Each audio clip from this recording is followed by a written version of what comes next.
waliwo ensobi ssatu abantu abava mu relationships oba aba breaking up zibatera okukola ate ne ziba affectinga nnyo mu relationships zaabwe eziddako.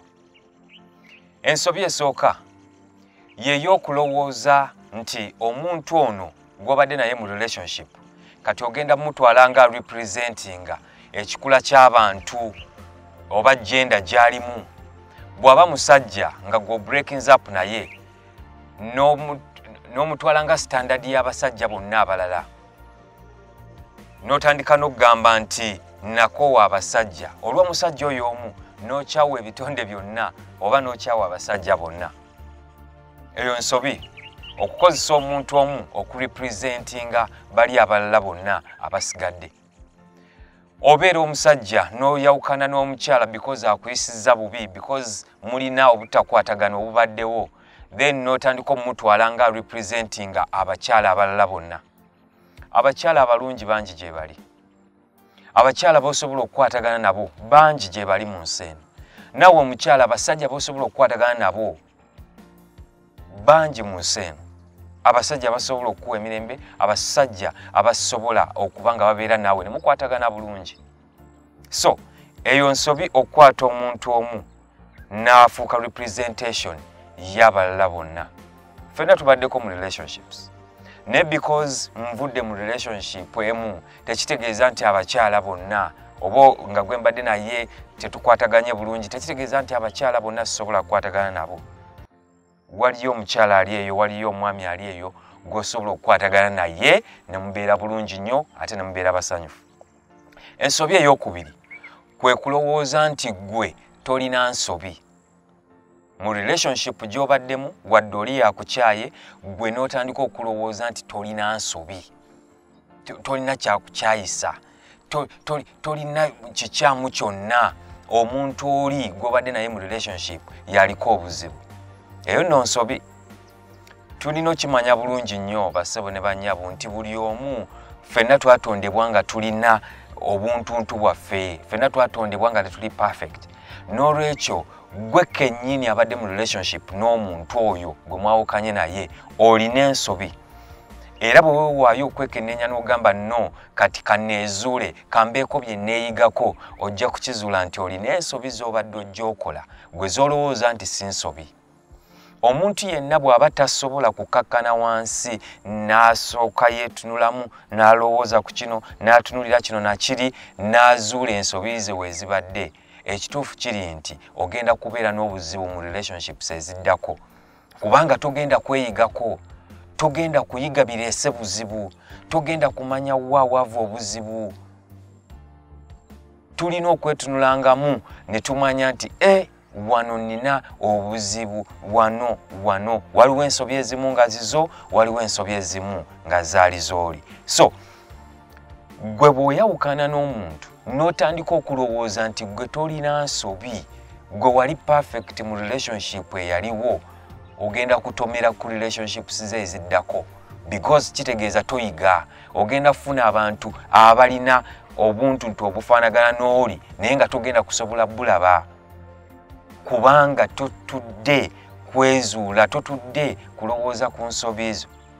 Nze nno ndowooza nti eyo nsobi, gwe omuntu okuva mu relationship n'olowooza nti gwe tolina nsobi. Ensobi ezizo ziyinza okuba ku ebyo by'obadde ojja okola. Ensobi ezizo zisobola okuva mu kwogera, ensobi ezizo zisobola okuva ku ndowooza.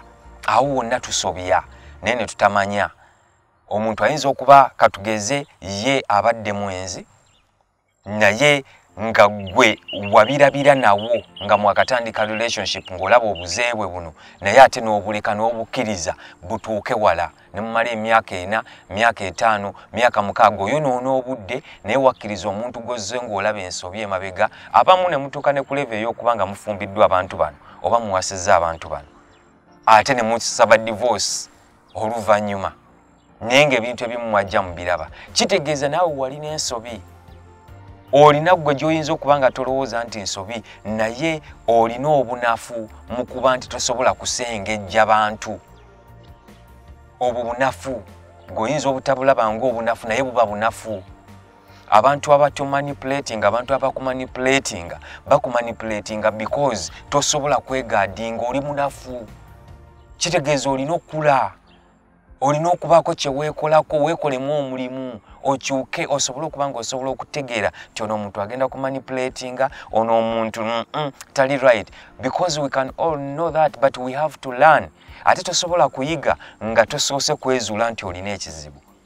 Olina kusooka kumanya nti waliwo ekizibu gwe okunoonya solution. Abantu abasinga bava mu relationships bo ne balowooza tebalina nsobi. No, ffenna tuba n'ensobi. Abamu ku mmwe muli short tempered, abamu ku mmwe mulina obuzibu bw'okubeera abanyiivu, mubeera angry almost every time, abamu ku mmwe mwogera nnyo.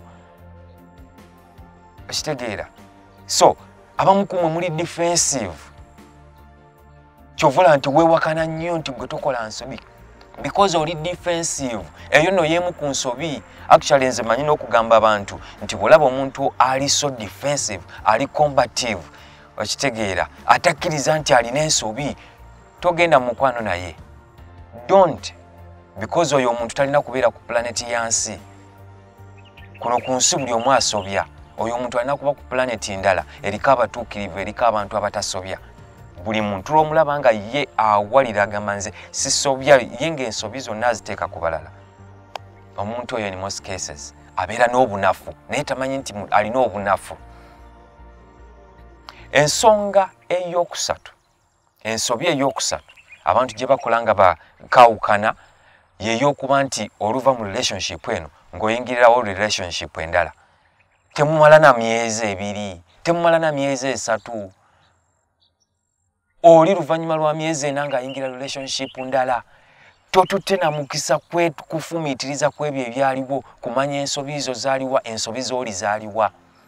Teweewaakinzeeko. Bw'oba wali short tempered, tonnazuula na kizibu ekyo nakutandika kikolako, okkakkane ogambe wano nalina ensobi, o admitting ensobi zo weetereeze. Oyingira buyingizi relationship ndala, ng'eyo nayo otomererayo, ng'oyingira endala. Buli luvannyuma lwa mwezi oli mu kuyingira relationship, buli luvannyuma lwa myezi 3 oyingira relationship. Ogenda kutomera omutwe, otomeza omutwe, otomeza ekifuba, otomeza olubuto, ojja natomeza omugongo. Why? Because totwala budde kwezuula, kwetegeera, kumanya nti nze wano nasobyamu kirabika, n'obaako kyo adjustinga, kumanya nti abantu abali manipulative abajja mu bulamu bwaffe bafaanana bwe bati, then n'otandika okuyiga nti omuntu bw'olaba signs ezimu, red flags ezimu, ng'omwetegula nga bukyali nga tonnatuuka wala. Abamu ku mmwe bino byonna temubiyize, ova mweno n'odda mweno, ova mweno n'odda mweno. Njagala okukakasa nti gwe omu ku bagenda otandika okugamba abasajja bantama, because tosooka kwefumitiriza kumanya ekitonde ekisajja kibehavinga kitya. Ekituleetera obuzibu ebiseera ebisinga kuba nti tetumanyi kitonde ekiri ekirala kyetwagala, tetumanyi bakazi bwe beeyisa, tetumanyi nti abakazi bali emotional. Olumu ayinza n'okwogera ebintu nga tabimiininga naye olw'obusungu kubanga ye bwanyiiga ng'ayogera bwakola kino. No, abakazi ne mutamanya nammwe kitonde ekisajja bwe kyeyisa. Bino olina obimanya wano mu katayimu ng'obreakings up ne weewa ebbanga okweyiga ne weekolako. Abasajja abamu abakazi baawukana nammwe kubanga muli baavu, temulina ssente. Kyokka oluva mu eno relationship ng'odda mu ndala. Mu ndala ogenda okubeera naye omulala olowooza tagenda kwetaaga buyambi bwo, tagenda kwetaaga ssente, ogenda muwasa omuteeke wako nga togenda mulabirira. We need to get out of relationships. Then tukakkane, twetereeze, spending it. Yiga okubeera wekka nga tewetaaze muntu kubeera na mukyala. Yiga okubeera wekka nga tewetaaze kubeera na musajja. Mala omwaka ogumu ekitundu nga tonayingira relationship ndala, nga weezudde, weetereezezza. Gwe yali short tempered ng'otandise okumanya engeri y'okwandolinga obusungu. Okitegeera? Gwe yali omwavu atalina dreams, omusajja atalina dreams, otandise okusettinga goals zo onna gy'oyagala otuukeko. Gwe ayalina obunafu obulaga nti oli nidde, ayali insecure, otandise okumanya nti bwe mbeera insecure kiba kibi. Ye ki ekindeetera okubeera insecure mu relationships? Abasajja ne bandeka nti seeyagala, I don't love myself. Then concentrate on loving yourself. naye ebyo byonna temubikola ova mweno n'oyingira eno nga tonazuula na nsobi zaaliwo ze wakola mu relationship owedde ng'oyingira endala ogenda tomera zezo ensobi 3 nze zendaba bulijjo